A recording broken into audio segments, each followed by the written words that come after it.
Now I'm off to meet up with potato farmer Mel Calloway at her family farm in Quincy to see how they repurpose their leftover resources. We've been here since 1951 when the water was delivered, and so yes, we grow potatoes as well as wheat, and then we grow grain corn and dry edible beans like kidney beans and cranberry beans. Yeah. So when the water was delivered, that is like kind of the key, isn't it? Yes, yeah. Before water was here, there wasn't anything here but lots of scrub brush and weeds, I guess. So yeah, so until that happened, once the water was delivered, then we learned how to farm this ground. It's very sandy soil. It doesn't have a lot of organic matter in it. And so really water was the key to get some crops growing and get some organic matter back into the ground, and it's incredibly productive ground. So this is our delivery canal to our field. It came under, from that lateral canal, it came under the road. Yeah. And there's a suction and a pump on the circle back there that lifts the water up and then irrigates the field with it. So any water that doesn't get pulled up into the system and a little leftover water goes on down to the next farm, and any water that doesn't get used here eventually gets used on a farm somewhere in the basin. So thousands of miles long, but an incredibly efficient system to water the fields. Now, so the way things are set up today, seems like you can really conserve.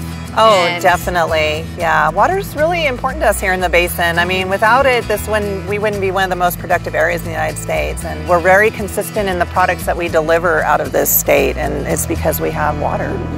Yeah, and we can control it. I wanted to take a closer look at the Calloway potato fields, so Mel took me over the bridge and through the fields to check them out. This is a Russet Burbank field. It's contracted for frozen potato production.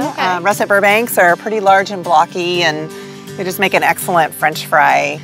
We have water monitoring systems located in every field, and then we always use our shovel to dig things up and find out, just to kind of look underneath and what's going on. So Mel showed me what to look for when checking in on the potatoes. Here's the potato hill underneath all this foliage here. So this is the mound. So one of the things we definitely look for is to make sure this foliage is all nice and healthy underneath here, and it is. Mel says these potatoes still have a few more months to grow before they'll be harvested. It's got a long ways to go. How big will these get? I mean, he'll get about that big, so he'll get quite a bit bigger. Yeah. That's only about a 6-ounce size, and we want him to be 12 to 16. We ended our tour by visiting the equipment shed. This harvesting equipment helps the Callaways bring in up to 14,000 tons, or a football field of potatoes. What do you want people to know about the farmers of Washington State? The majority of us are family farms, and this is our livelihood, and it's important to us to preserve that livelihood and pass on the next generation. I think we take a lot of pride in the fact that we have the ability to grow food, and not just for Washington State, but for the rest of the world. And you're conservationists too. Definitely, yeah. We definitely value the fact that we have irrigation water here on a consistent basis. So I think it's important that people know we put a lot of value in the entire environment. A lot of love. And you feed the world. And to feed the world, definitely. It's kind of a big deal. Yeah, it's pretty exciting.